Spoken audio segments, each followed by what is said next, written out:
right, thank you for coming to this session about personal coaching. There's been a lot of talk in some of the sessions we've been in already about this type of work, and I think it takes a lot of, if we can take that on out the other way, I think that might be more helpful.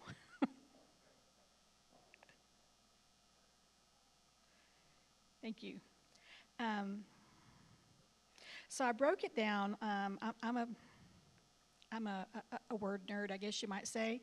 I like words, I like acronyms and stuff like that. So I thought I'd break it down this way. Maybe it would give us something to kind of spin off of, and also maybe a better way to remember things. So specifics of success as a personal quiz coach.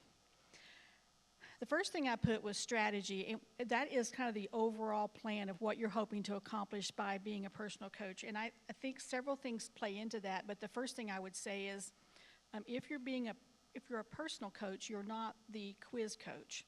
So you want to be sure and connect with whoever that quiz coach is that's leading that team to be sure that your goals and your strategies align with their work. So what are your responsibilities? What is your role? Are you the sole person that's working with this quizzer, or are you more of a support person? And I've seen it work both ways. So Brother Lido talked about being a designated data reviewer. Never heard that before, but that's a great idea. When my kids quoted years ago, that was me, the DDR. I didn't know it at the time, but that was definitely me. So are you the DDR? Are you the only person that's quoting this quizzer, and you're responsible for helping them learn their verses and stay on track? Or are you a supplemental person that you just kind of helping them maybe quote their new verses, or you're working with them on chart work, or what is your role as that? So when your first role of the strategy is to connect with the coach, and we understand what is your overall plan for that quizzer for that year. What is your role as a quiz coach, as a personal coach? And Brother Lido also talked about quiz angels.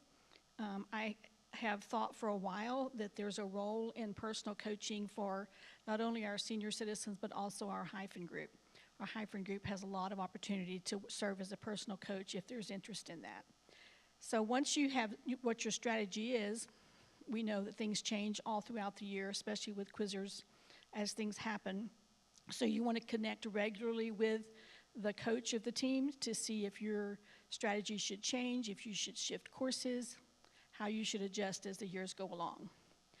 The next thing is, and we're not going to take 45 minutes, I don't think, so we'll have a lot of time for Q&A or chatting. But parents, I have been at this a while with Bible quizzing, love Bible quizzing, but parents are a critical part of this, and Brother Lido mentioned that 90% of the quizzing happens in the home, and that's true, really true, but parents can fall of one of three buckets in my experience, and I've worked with all three kinds. The first one is they're ambivalent. They're like, yeah, if my kid wants to quiz, they're welcome to quiz. I don't have time to mess with it. I'm too busy, but if they want to quiz, they're welcome to quiz. That's the ambivalent parent, and that's very difficult. That requires a personal coach, because if there's not someone that's helping that quizzer, then they will not be successful. Very, very rarely. I have seen some really rare cases where quizzers were really committed and they would take that on, but that's extremely rare. The second one is the quiz coach, the parent is supportive. Absolutely, I hope that my kid will do that. I'm happy to help them. I'm happy to work with them. But they're supportive, but they're not an advocate. So an advocate is the parent that will be the DDR, the person that will make sure that they quote, will make sure that they're at the quiz practices on time, make sure they have their supplies, make sure that they're at the tournaments. They're really advocates. So with your parents, if you're a personal coach, understanding where your parents are in that partnership is really important, because it will help you engaging them in that long-term strategy, especially in an incremental plan of how you get from station A to station B. Any thoughts on that so far? Those of you that have been in a while, have you seen all three parents? The ambivalent, the supportive, and then the advocate. I never could understand it. I could not understand why any parent would not be an advocate for Bible quizzing, why you would not want your kid to Bible quiz. But it's not always that way. The E, I put emotions. And the first two words I put in my notes is they're coming. The emotions are coming. So you need to understand and have a plan for how you're going to deal with emotions. Girls have typically a little more emotional than boys, or boys have emotions, but they deal with them in a much different way, especially junior high kids. Once you're dealing with hormonal changes in boys and girls, they can be very emotional, both boys and girls. They care a lot about perception. They care a lot about appearing to be good, I think the biggest change that you find when you go from junior quizzing to senior quizzing is how long it takes them to recover from a poor quiz or embarrassing themselves in front of a crowd. I remember one of my girls, when they were quizzing on the book of Mark, and it says loosing the colt, and they knew their material really, really, really well, but they got up in front of the entire crowd at a regional tournament and said loosing the camel. And that was it was quite the moment. Everyone laughed. So that can be something that they deal with. But when you're coaching them, a personal coach, and you hit that wall, if you've had kids that you've worked with for a long time, they just hit that wall, and they, if their personality is, they'll cry, but sometimes they'll just get mad, and sometimes they'll just shut down. However they deal with their emotions, that's what that's the symptom or the way that they will present that to you. So when that happens, what's your plan? Have a plan. I say you take a small break. You don't just say, well, let's just take a break, but just take a small break with directions. You say, we're going to take a break. Why don't you go wash your face? If you have a young one that has lots of energy, maybe you say, let's take a break, and I want you to go outside and run around the house 3 times. Or let's take a break and pray. Let's take a break. I'm going to say a prayer. I want you just to close your eyes and think for a minute. Let's take a break, and I want you to change your position. This really works well with senior quizzers, is to change your position. I tell my kids that I work with, sit up straight. If you're in the floor, they lay in the floor, they roll around, they get in the recliner, and they're upside down. They get in all positions, quoting. Maybe y'all will look at me like I'm crazy, but that's what I've had kids quote to me in all different locations. I've got one of my greatest pictures are of my my kids when they were growing up in the positions they would get into quote. But change your position. I have had senior quizzers, okay, stand up, let's walk back and forth, quote while you're walking. Pace and walk, pace and quote, and that will change. So something about changing, Brother Justin was talking earlier about with kids transitions. Changing something in your physical being will help you conquer those emotions. I always tell quizzers, our goal is to get better. Our goal is not to be perfect. And if they understand that the goal is not to be perfect, but the goal is to get better, then they will deal with that a lot easier when they're not expecting perfection out of themselves. Dr. James Dobson years ago used to have a book, and he had about bending the wheel without breaking the spirit. And boy, that's really important. We never want to use the holy word of God to break the spirit of someone. And if you ever feel like you're on that precipice of them having their spirit broken, you really want to back away from that and pause and understand we're just trying to get better. Let's take a break. Let's wash your face. Let's change positions. Let's say a prayer. Let's back up and quote chapter 1, and we'll come back to chapter 6. Okay, do something different so that you can break those emotions, because emotions are a big piece of Bible quizzing. Anybody have a witness for that? You dealt with it? The next one is communication. So when you're the personal coach, you're not the parent, and maybe you are the parent. I'm coming to this from the perspective of not being the parent. But if you're not the parent and you're not the coach of the team, you're just a personal coach that's brought alongside to help, you really want to have good communication with not only the coach, but also with the quizzer and the parents. So it would be an amazing world if you're the personal coach and your parent that you're working with would say, I want my quizzer to quiz every day at 4 o'clock. You could just set your watch to it that you want to quiz every day at 4 o'clock. That's probably not going to happen because things happen. Kids have, I thought it was a dog. It's a balloon. I thought I had a dog with like a cold nose on my leg. It was a balloon. Got you. I had a transition there, didn't I? Okay, so the things are, kids have things going on. We have church on Wednesday in our church. They may have ball practice, they may have piano lessons, they may have guitar lessons, they have doctor appointments, they have things they have to do. Families have different schedules. So if you have, you're going to have to be flexible probably. But my thing with, if I'm a personal coach, I'm going to text the parent and the quizzer when I get off work or before I leave work, and I'm going to say, what time's a good time to quiz today? Can we quiz any time between 6 and 8? So you tell me when's a good time and let them pick the time, and that way they're more likely to be available for that. But that's a daily thing. You have to, if you don't have a set time that you can quiz with them every day, then you'll have to make that initial reach out to say, what time are we going to quiz? I will give you a hint as a parent with a quizzer. As my quizzers got older, I did that often. I would say, what time do you want to do your quizzing? And that works a lot better than saying, okay, it's time to quiz. If I have them choose the time, it just makes it easier. And they say, I'm going to do my quizzing at 6. Now, I did not allow them to do it. I'm going to quiz at 9 o'clock. I got to go to bed at 9:30. We didn't do that. But I did let them choose the time to quiz. And often with quizzers, if they're in your house and you're working with them, giving them kind of those little timing warnings. Okay, it's about 30 minutes. We're going to start our quizzing.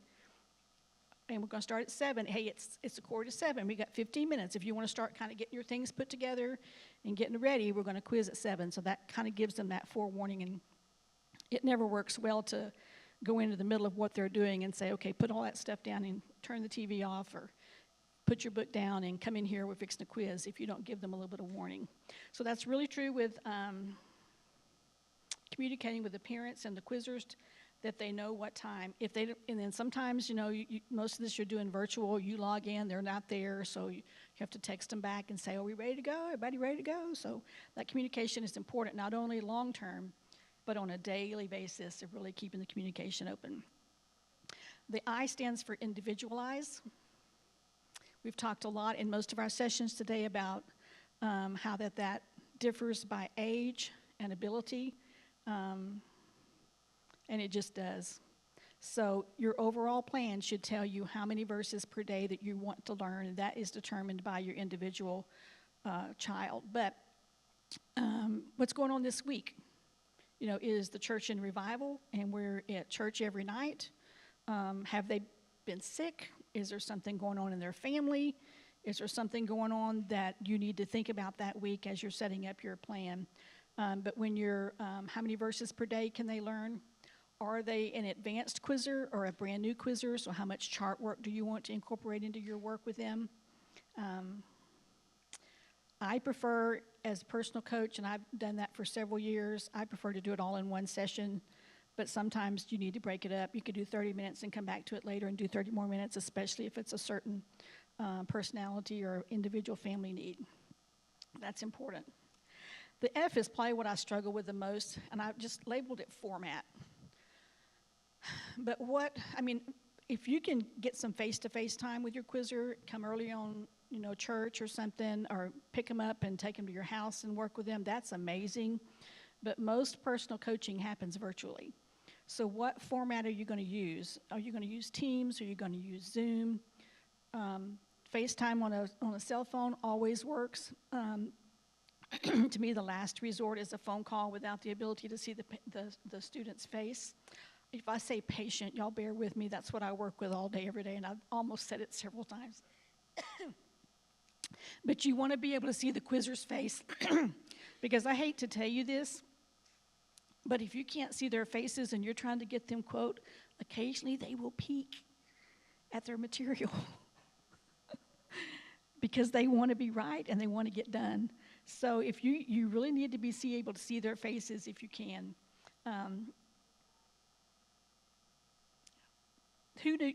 Anybody here do face-to-face? I mean, personal coaches, you have an idea on what format you use? Does anybody use Zoom for stuff like that, or Teams? No. So figuring that out at the beginning is a big piece of that process. Interval. So understanding how often you're going to quiz and how long each quiz is going to be, how long each session is going to be. I'm assuming that you're the designated data reviewer. If that's true, you need to quiz with them every day. You need to listen to them quote every day. It's hard to do, it's hard to quote out of order virtually. It just is, because if you ever quoted with a kid that really knows their material, they're that level 4 quizzer and they're used to speed quoting, there's an art to that, and they get really aggravated at you if you don't flip those cards fast. Because my girls would never want to quote to their dad because he couldn't hold the cards just right. We had this rhythm, you know. They want to see the next card before you're finished quoting the first card. Isn't that right, Addison? If somebody's quoting you, you got to flip those cards. That's hard to do virtually. It's hard to get it where you can see it and do that virtually. But so the interval, if you can have someone that can see, that's in the house, the perfect world is that the parent could be the quote the verses, the speed quoting part. You can work with them on the new verses and the more recent verses and the chart work. But if you're the DDR, figuring out how to do that on a virtual thing is just slower. It just takes longer because you don't want to get into the place that you have to say it out loud. Acts 6 verse 2, John 3 verse 1. That really slows down the process. It takes you a lot longer because if you have a speed quoter and someone that can really quote their verses, you can quote a stack of verses in 20 minutes, and otherwise it's going to take you an hour and a half. So, but your interval is determined by that. How often are you going to get together? 3 times a week, every day? How long is your session going to be? Those are all pieces of the puzzle that you will need to put together, and how supportive are the parents and all that process. Chart work is the C. I would say my recommendation as a personal coach is to give specific homework. Tomorrow we're going to go over all the unique words in chapter 1. Tomorrow we're going to go over the questions and the exclamation points that we know so far. Tomorrow we're going to go over whatever, and then when you give your reminder, when you text them, hey, what time we're going to quiz today, then you also give the reminder, remember we're going to work on unique words today. Remember we're going to talk about proper names and places today, so that they know what they're going to work on and you have an assignment for them. Unique words and phrases, questions, exclamations, spoken words is always a big piece of it. What is your dialogue that's found in the material? Your 2 and 3 time words, your names and your places. I will say this, chart work always comes after all the verses are learned. So if they haven't learned their verses, you really I recommend you don't spend any time on chart work until they know their verses, because they have to know their verses to be successful. That's the whole foundation of it. And a lot of times, quizzers will want to do that. They'll want to skip ahead and learn 2-time words, and they haven't really learned their verses yet. And my opinion is learning your verses is the foundation of that. And the last thing I have here is space. And this is critical to me in order for it to be successful as a personal coach. They have to have a space that they study, that they study with you. If it's a desk somewhere, if it's their bedroom and on their bed, or they have a desk in the room, is really ideal. A lot of times they share a room, so that's hard. Can the parents help you come up with a specific place that they do their quizzing? If they're sitting at the dining room table and there's people walking all around, it's just hard. You know, sometimes you deal with what you have. That goes back to your parents. Which bucket do they fall in? Are they ambivalent? They're not going to be as partnership with you. If they're supportive, or especially if they're an advocate, they're going to help you with that, because ideally what you want to push for is that they have a specific place that they study, and that when you're ready to quiz at 6 o'clock or at 5:30, whenever they're ready, that they are in their spot. They have their phone or their computer or their tablet, whatever, and it's charged, or it has a charger. So I can't tell you how many times I've been personal coaching and that goes dead, and we have to go find a charger. And so if you can have them in their spot with their tablet or whatever they're going to use, have it charged up, or at least have a charger handy, and then also have the material that they're going to need. for that time. Because if they're learning new verses with you, they need to have their verse cards handy. If they're fixing to quote out of order, if they're going to quote more recent material in order, whatever they're going to need, they need to have that with them in their space when they get ready to start. Do you need to include this in your text reminder? So when you're texting, we're going to quiz at 5:30 today. Remember to have your cards with you when you're ready. Don't forget your charger. Don't forget to plug your phone in, whatever, so that they know about that. Any questions? Any comments? Any suggestions of things that you find work well for you?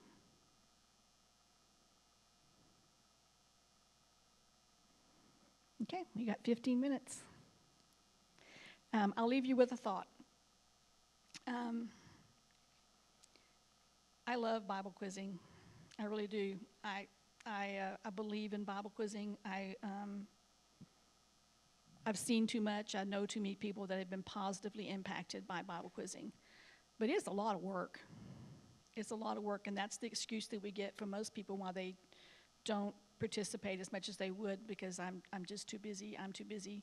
But I think a lot about that. I've thought a lot about the young boy in Scripture that brought that Jesus was getting ready to feed the 5,000, and you hear about the lad that brought the loaves and fishes and gave them to Jesus. And I've heard that talked about in Bible quizzing before, that he was prepared. He had what he needed to be used in the kingdom even at a young age.